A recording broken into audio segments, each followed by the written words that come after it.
Good morning. IBP Fun Run na sa Sunday. IBP is Integrated Bar of the Philippines. Ito yung nagpapatakbo na marami ang freebies or giveaway. Merong singlet. Singlet yan yung sando. Then finisher's shirt. Merong medal. May race bib.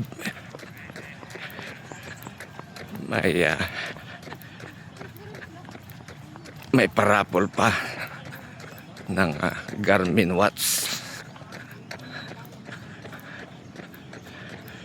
At kung ano-ano pa. Ayan. Ayun yung kanilang. Ikaw ba yan, bro? Hindi. Mamaya. Kwentuhan tayo. Tingnan ko na. Kwentuhan tayo. O, ayan o. Ayan.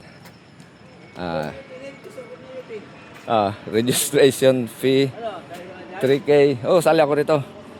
3 kilometers 1,400. 10 lang ako.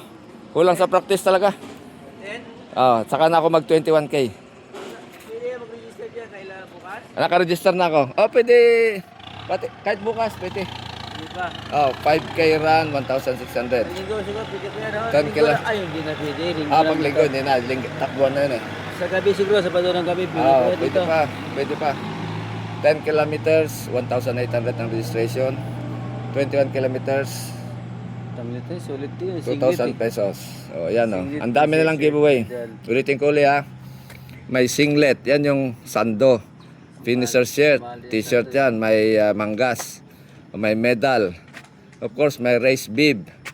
RFID. Ito yung para hindi makapandaya kasi yung iba nagsushortcut. May loot bag. Loot bag. Yung lagayan ng mga abubot.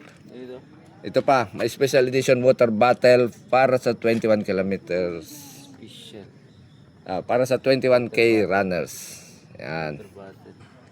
Ito, pag nakumpleto ang medal, ayan o, parang sa voltage pipe, pag nagdikit-dikit mo yan, magiging rectangle or square. Yan.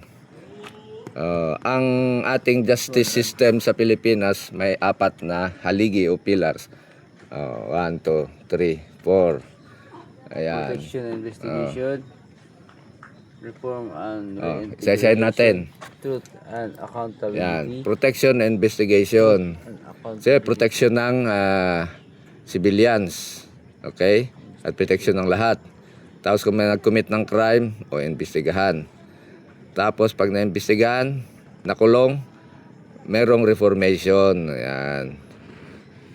Tapos pag nag-reform, nakalaya, kung nakulong mga ilang taon, i-reintegrate sa society. Yan. Pagkatapos, merong truth and accountability. Ito mga principles nito. Fairness and rule of law. Lagi may rule of law. Hindi pwedeng kangaroo court. Hindi pwedeng muro-muro. Hindi pwedeng mga extrajudicial activity. Ayan. We still believe in the justice system in the Philippines. Pero minsan sabi sa akin sabi ni Bill Ajuero, yan yung nakulong sa Muntinlupa. Nagagapang ng kalabasa natin. Ang daming kalabasa.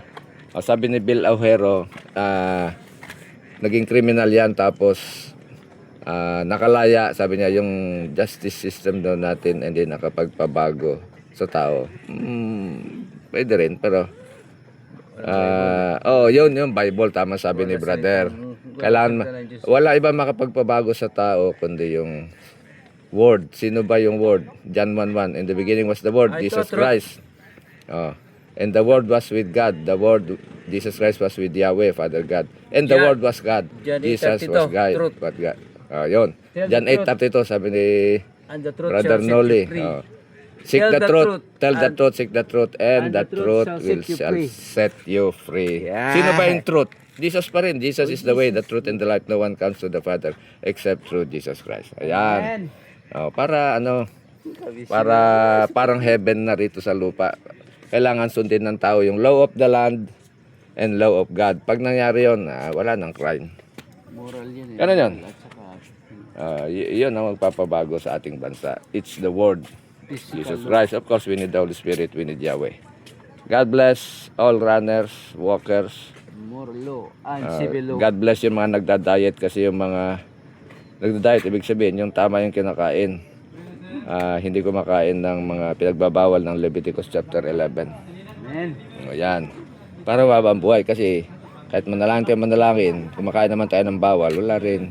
Maiksi lang buhay natin. Because sila- So, apply code RED. RED, R.